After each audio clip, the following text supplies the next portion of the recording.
प्रिय छात्रों नमस्कार। आप सबका बहुत बहुत स्वागत है आपके अपने यूट्यूब चैनल में। आज के हम इस वीडियो में पढ़ने वाले हैं क्लास 8 विज्ञान बिहार बोर्ड की जितने भी आपका थर्ड चैप्टर फसल उत्पादन एवं प्रबंधन के प्रश्न उत्तर हैं उन्हीं को हम आज इस वीडियो में देखने वाले हैं। तो चलिए हम एक एक कर प्रश्नों को देखते हैं।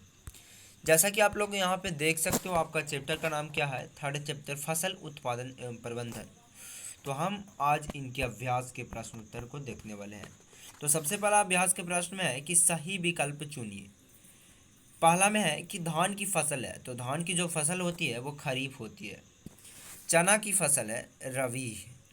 देखिए, खरीफ जो फसलें होती है इसमें ज़्यादातर पानी की आवश्यकता होती है, ये भी बात आपको याद रखना। चना की फसल क्या है? रबी है। रबी में उतना पानी की आवश्यकता नहीं होती है।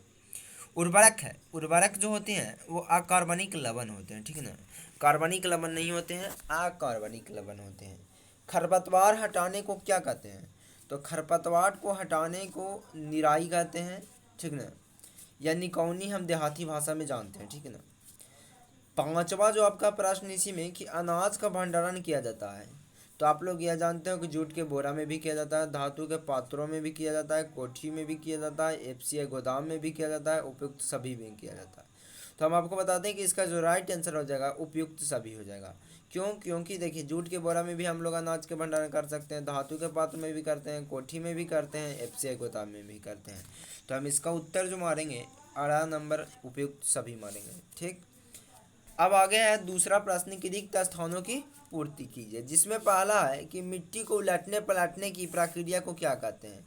तो आप लोग जानते हैं कि मिट्टी के उलटने पलटने की प्रक्रिया को हम जुताई कहते हैं। जैसा कि आप लोग देखते भी होंगे, जब ट्रैक्टर से जुताई होती है तो मिट्टी उलट पुलट होती रहती है, इसी प्रक्रिया को हम क्या कहते हैं? जुताई कहते हैं, ठीक। दूसरा है इसमें कि खाद पदार्थों का कैसा मिश्रण है? तो आपको हम बता दें कि जो खाद होते हैं वो कार्बनिक पदार्थों का मिश्रण है, वहीं अगर उर्वरक रहता है तो अकार्बनिक पदार्थों का मिश्रण हो जाता। तीसरा है धान एवं गन्ना में क्या है? अधिक सिंचाई की जरूरत होती है। आपको हम आगे ऊपर ही बताए थे कि धान एवं गन्ना जो होते हैं खरीफ फसल, उनमें अधिक सिंचाई की आवश्यकता होती है, ठीक। अब हम अगले इसी में चौथे रिक्त स्थान वाले प्रश्न है कि केचुए को किसान को क्या कहते हैं? हम जानते हैं कि मित्र कहा जाता है। क्यों? क्योंकि वो मिट्टी को भुरभुरी बना देता है, उपजाऊ बना देता है, बहुत सा फायदा है, हम आगे प्रश्न में देखेंगे। पांचवा है इसी में कि फलदार पौधों को पानी देने का सबसे अच्छा तरीका क्या है? तो फलदार जो जितने भी पौधे हैं उनको सिंचाई करने का सबसे अच्छा जो है ड्रिप तंत्र है। ड्रिप तंत्र का क्या होता है? मतलब बूंदे बूंद कर वहीं पे जड़ के पास गिरता है, जिससे उसकी आवश्यकता अनुसार वहाँ पे पानी मिल जाती है और पौधे विकसित करते हैं, फलीदार पौधे, ठीक। तीसरा आपका प्रश्न है कि कॉलम ए में दिए गए शब्दों का मिलान कॉलम बी से कीजिए। तो कॉलम ए का हम कॉलम बी से यहाँ पे मिलान कर दिए हैं। देखिए, खरीफ फसल जो है वो कौन कौन से हैं? धान एवं मक्का है, जो ज़्यादा पानी भी खोजते हैं, आप लोग जानते होंगे। रबी फसल जो है वो गेहूँ, चना, मटर, जितने भी दलहन हैं वो रबी फसल के अंतर्गत आ जाएंगे। रासायनिक उर्वरक क्या है? तो रासायनिक उर्वरक जो है यूरिया एवं सुपर फास्फेट है। ये सब जो उर्वरक होते हैं वो फैक्ट्री में बनाए जाते हैं, ठीक है ना, ये भी बात आप लोग याद रखेंगे। कार्बनिक खाद, तो कार्बनिक खाद जो होंगे गोबर हो गया, मूत्र हो गया एवं पादप अवशेष, इस उनको सड़ा गला के कार्बनिक खाद बनाया जाता है। हार्वेस्टर कटाई का एक यंत्र है, ठीक। तो यहाँ पे मिलान भी मैं कर दिया। अब चलिए चौथे जो प्रश्न है, निम्नलिखित प्रश्नों के उत्तर दीजिए, जिसमें सबसे पहला प्रश्न है कि सिंचाई किसे कहते हैं, इनकी आवश्यकता क्यों होती है? तो चलिए हम इनके उत्तर देखते हैं। जैसा कि आप लोग यहाँ पे देख सकते हो कि चौथा इसमें प्रश्न था, निम्नलिखित प्रश्नों को उत्तर दीजिए में कि सिंचाई किसे कहते हैं, इनकी आवश्यकता क्यों होती है। तो देखिए, फसलों को पानी देना ही क्या कहलाता है? सिंचाई कहलाता है।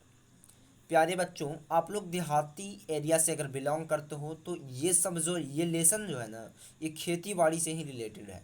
तो मैं उम्मीद करता हूँ कि आप लोग अच्छे तरीके से समझोगे। तो देखिए, कह रहा है क्या? सिंचाई किसे कहते हैं? तो फसल को पानी देना ही क्या कहलाता है? सिंचाई कहलाता है।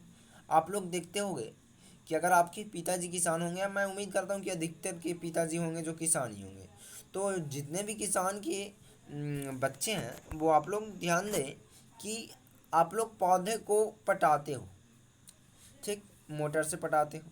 तो पटाने कोई विधि है, इसी को हम क्या कहते हैं, सिंचाई कहते हैं। तो हम किस लिए पटाएंगे, फसल को पटाएंगे, यानी फसल को पानी देना ही क्या कहलाता है, सिंचाई कहलाता है। अब यहाँ पे इसी में पूछ दिया है कि इसकी आवश्यकता क्यों है, यानी इसकी मतलब किसकी, सिंचाई की। तो सिंचाई की आवश्यकता इस प्रकार हम व्यक्त कर सकते हैं। पहला जो है, बीजों के अंकुरण में हम सिंचाई की आवश्यकता पूर्ति करते हैं। देखते हो कि बीज के भी अंकुरने के लिए सिंचाई की ही आवश्यकता होती है। पौधों की वृद्धि के लिए भी सिंचाई की आवश्यकता होती है। पत्ती तथा टहनी में वृद्धि के लिए भी किया जाता है। भोजन तैयार करने में किया जाता है। फूल तथा फल में वृद्धि के लिए इत्यादि बहुत से कार्य हैं जिसके लिए सिंचाई का उपयोग किया जाता है। ठीक, अब चलिए हम चौथे प्रश्न के दूसरे प्रश्न की ओर बढ़ते हैं। तो दूसरा आपका प्रश्न है कि खाद एवं उर्वरक में क्या अंतर है।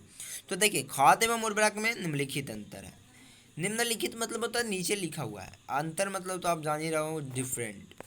तो देखिए, खाद एक तरफ आप लिख दीजिए, एक तरफ उर्वरक लिख दीजिए। क्यों, क्योंकि खाद एवं उर्वरक में ही पूछ रहा है अंतर। अब देखिए, खाद जो होती है, पहला पॉइंट खाद तरफ लिखेंगे कि खाद जो होती है प्राकृतिक पदार्थ है जो गोबर, मानव अपशिष्ट एवं पौधों के अवशेष के विघटन से प्राप्त होता है। जितने भी जो खाद होते हैं वो आप लोग देखे होंगे कि गोबर, मानव के अपशिष्ट जितने हैं और पौधों के अवशेष जो होते हैं उनको सड़ा गला कर बनाया जाता है। जबकि उर्वरक क्या है, उर्वरक एक अकार्बनिक लवण है। ये खाद है कार्बनिक लवण, जबकि उर्वरक है अकार्बनिक लवण। पहला पॉइंट याद रखना। दूसरा पॉइंट कि खाद जो है गड्ढे में बनाई जाती है, सभी चीज़ों को सड़ा गला कर। कौन कौन सा चीज़, तो गोबर को, मानव के अपशिष्ट को, पौधे के अवशेष को, ये सबको क्या किया जाता है, गड्ढों में डालकर सड़ाया जाता है और उसी को खाद के रूप में बनाते हैं। जबकि उर्वरक का जो उत्पादन है वो फैक्टीरियम होती है। हाँ, बिल्कुल सही है। तीसरा है, खाद से मिट्टी को ह्यूमस प्रचुर मात्रा में प्राप्त होता है। जो खाद है इनसे मिट्टी को ह्यूमस प्रचुर मात्रा में प्राप्त होती है। जबकि उर्वरक जो फैक्ट्री में बनाए जाते हैं तो इससे मिट्टी को ह्यूमस प्राप्त उतना नहीं होता है। ठीक ना, होता है लेकिन उतना नहीं होता है। इसका प्रयोग फसलों की बुआई रोपाई से पहले मिट्टी में मिलाकर ही किया जाता है। देखिए, खाद के जो उपयोग है ये जितने भी फसलें हैं उनके उत्पादन से पहले ही खेत में छींट दिया जाता है। जबकि उर्वरक जो है उस समय समय पर दिया जाता है, फसलों की ज़रूरत के हिसाब से इसका उपयोग किया जाता है। उर्वरक के अंतर्गत कौन कौन सी चीज़ें आ जाएंगी, आपकी यूरिया आ जाएंगी, डीएपी, जितने भी चीज़ें आप जो बाज़ार से लाते हो उर्वरक हो जाएंगे। जितने भी खादें जो आप लोग बाज़ार से लाते हो, ठीक ना, वो क्या है, उर्वरक। अब चलिए हम तीसरे प्रश्न की ओर बढ़ते हैं। तो तीसरा आपका प्रश्न है कि जैविक खाद से क्या लाभ है। जैविक खाद यानी कि हम लोग जो जीवों को सड़ा गलाकर, जितने भी पेड़ पत्ती होते हैं उनको सड़ा गलाकर जब खाद बना देते हैं तो उनसे हमें क्या लाभ होता है। तो देखिए, जैविक खाद से निम्नलिखित लाभ है। जो जैविक खाद है उनसे हम नीचे लिखा हुआ लाभ है। तो पहला लाभ है कि जैविक खाद से मिट्टी की जल सोखने की क्षमता बढ़ती है। बिल्कुल सही बात है। अगर आप जैविक खाद का अपने खेत में प्रयोग करोगे ना तो मिट्टी की जल सोखने की क्षमता बढ़ जाएगी। दूसरा, इससे मिट्टी भुरभुरी और समृद्ध हो जाती है। जो मिट्टी होती है ना, जैविक खाद से भुरभुरी हो जाएगा। ताकि भुरभुरी होने पर आप लोग को बता दें कि इससे फ़ायदा क्या होगा। भुरभुरी होने से वायु गमन करेगी, तो वायु मिलने से भी कुछ पौधों को पोषक मिलते हैं, ठीक ना। और समृद्ध हो जाती है, मतलब एक स्थान से दूसरे स्थान तक थोड़ा छेदा हो जाती है मिट्टी में, जिससे हवा का गमन होता है। तीसरा, इससे हवा का मिलना आसान हो जाती है। ये भी बात सही है, जैविक खाद से हवा का मिलना आसान हो जाएगा। मित्र जीवाणुओं की वृद्धि होती है। जितने भी जीवाणु होते हैं, जैसे केचुआ होगी, तो ये सब मित्र जीवाणु हैं हम लोगों का, किसानों का, ठीक। तो इसमें वृद्धि हो जाएगा। मिट्टी के गठन में सुधार कर देता है जैविक खाद, ठीक। चौथा जो है प्रश्न आपका कि खरपतवार क्या है, हम इनका नियंत्रण कैसे कर सकते हैं। तो देखिए, खरपतवार क्या है, जितने भी अवांछित खेतों में घास उग जाते हैं ना फसल के अलावा, उसी को हम खरपतवार कहते हैं। तो देखिए यहाँ क्या लिखा हुआ है, यहाँ पे बताया गया है कि खेतों में कई अन्य अवांछित पौधे प्राकृतिक रूप से फसल के साथ ही उगाते हैं। देखिए, हम लोग खेतों में जो है अवांछित पौधे जैसे घास, जितने भी घास होते हैं उनको हम लगाने नहीं जाते हैं, बल्कि प्राकृतिक रूप से फसल के साथ, अगर हम फसल लगा दिए जैसे धान लगाएं, ठीक ना, तो धान के साथ बहुत सी घासें उगाती हैं जो क्या होती है, प्राकृतिक होती हैं, हम उनको नहीं लगाते हैं। और जो ये ही अवांछित घास हैं, पौधे हैं, उनको हम क्या कहते हैं? खरपतवार कहते हैं। ठीक, अब समझ गए कि खरपतवार क्या है। अब इसी में एक प्रश्न और आपसे पूछा है कि हम उनका नियंत्रण कैसे कर सकते हैं। तो देखिए, खरपतवार के नियंत्रण के लिए हम क्या करेंगे कि खरपतवार को निराई या निकौनी, हम उसी को देहाती में क्या कहते हैं? निकौनी कहते हैं। तो जो मजदूर से हम निकौनी करा देते हैं। ठीक, तो निकौनी के द्वारा हम फसल से अलग कर सकते हैं। जो खरपतवार होते हैं, घास होते हैं, उनको हम कैसे अलग करेंगे? निराई या निकौनी करके। और फसलों को खरपतवार से बचा सकते हैं। ऐसे करेंगे तो खरपतवार से बच जाएगा फसल हमारा। खरपतवार नाशी दवा का भी उपयोग करके हम खरपतवार पर नियंत्रण पाया जाता है। बहुत से ऐसे दवा हैं जो आप अगर छिड़कोगे तो जितने भी घास हैं, अवांछित पौधे हैं, यानी कि खरपतवार हैं, वो हट जाएंगी, मर जाएंगी, जल जाएंगी। ठीक, जबकि फसल सही रूप से आपका बच जाएगा। तो इस तरह भी आप खरपतवार का नियंत्रण कर सकते हो। पांचवा जो है आपका प्रश्न, और इस अध्याय का लास्ट प्रश्न है कि फसलों की उपज में सुधार लाने हेतु महत्वपूर्ण आप सुझाव क्या दीजिएगा। तो देखिए, फसल की उपज में आपको क्या लाना है? सुधार, यानी कि वृद्धि कीजिएगा फसल में, उत्पादन में। तो देखिए, हम तो जो आपको सुझाव देते हैं वो बता देते हैं। फसल सभी लोग ऐसा ही करते हैं, हम ही नहीं करते हैं, सभी लोग ऐसा ही करते हैं। ठीक ना। पांचवा है कि फसलों की उपज में, तो देखिए, फसलों की उपज में सुधार लाने हेतु हम आपको निम्नलिखित सुझाव देते हैं या महत्वपूर्ण सुझाव देते हैं। पहला है कि मिट्टी को ठीक से आप तैयार कीजिए। मिट्टी को, जो वहाँ पे आपका मिट्टी है, उसको ऐसा तैयार कीजिए कि वो संरंध्र हो जाए, वो उबड़ खाबड़ नहीं होनी चाहिए। ठीक ना। दूसरा है कि उत्तम बीज का चयन कीजिए। ऐसा बीज का चयन कीजिए जो वो वृद्धि अच्छी तरीके से करे। आप लोग यह भी जानते हो कि जब तक बीज ही नहीं अच्छा रहेगा तो फिर उत्तम आपका फसल कैसे होगा। तीसरा है समय से बुआई। जी बिल्कुल सही बात है कि अब जब तक समय से बुआई नहीं करोगे, अगर आपका धान लगने का समय कभी और है, आप लगा दोगे कभी और, तो फिर तो आपका धान एक ठोप भी नहीं हो सकता। ठीक ना। चौथा है कि समय समय पर सिंचाई। बिल्कुल सही बात है, अगर फसल की उपज में वृद्धि चाहते हो तो समय समय पर सिंचाई भी आपको करना होगा।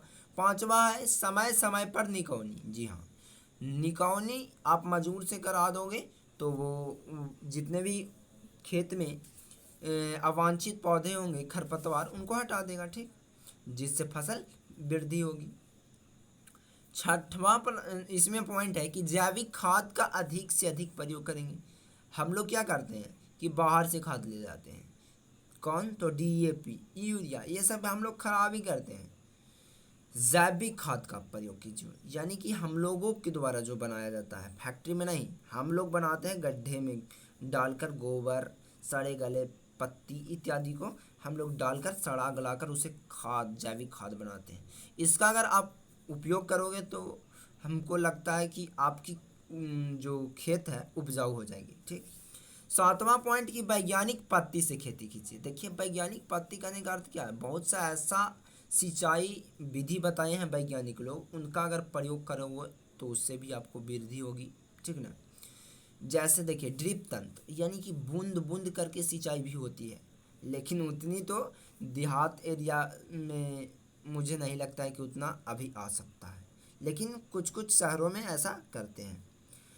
आठवां एवं आखिरी पॉइंट इसी में है कि केचुए का आप लोग प्रयोग कीजिए। अब देखिए, केचुए तो हम कहीं से लाकर उसमें नहीं फेंक सकते हैं, बल्कि केचुआ जो होती है वो खुद एक अपने प्रजनन की वृद्धि करती है।